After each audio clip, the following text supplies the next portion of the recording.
Hello বন্ধুরা, আপনারা দর্শন করছেন ঐতিহ্যমণ্ডিত নবদ্বীপের কার্নিভাল। দেখুন শিবতাণ্ডব, কালভৈরবের নাচ যেরকম প্রতিষ্ঠিত হয় সেটাই আপনি কার্নিভালে ওরা করেছে।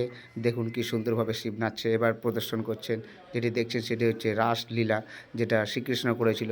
এখানে হচ্ছে কালিমা, শ্যামা নাচো তো দেখি গানে দেখুন কী সুন্দর কালী নৃত্যের তালে তালে রাস্তার মধ্যে নেচে চলেছে নবদ্বীপে কার্নিভালের পথে। এরপর দেখবে একটা ফ্যান্সি ড্যান্স। দেখুন কীভাবে ফ্যান্সি ড্যান্সের প্রতিমা তাদের দেখাতে দেখাতে চলেছে। এটাও একটা ডিজে ফ্যান্সি ড্যান্স, এটা ফ্যান্সি ড্যান্সের মধ্যেই পড়ে। দেখুন এরও একটা প্রতিভা, রাস্তার প্রতিভায় কার্নিভালে দেখাতে দেখাতে এরা এগোতে চলেছে। এই যে ব্যান্ডটি দেখতে পাচ্ছেন, এটা তোলার মানেই হচ্ছে ব্যান্ডটি শুধু চন্দননগর থেকে এসছে নবদ্বীপে প্রোগ্রাম করতে, তাই জন্য এই ব্যান্ডটির ভিডিও আমরা করলাম। দেখুন কী সুন্দর লাঠির প্রদর্শনী দেখাচ্ছে।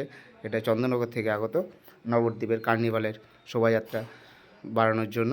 এইখানেও একটা দেখতে পাচ্ছেন আপনার কালীর নৃত্য, কী সুন্দর তালে তালে রাস্তার প্রগতির দিকে এগিয়ে চলেছে। এখানে একটা কেরলের ব্যান্ড, সেটাও একটু তুলে ধরেছিলাম নবদ্বীপে।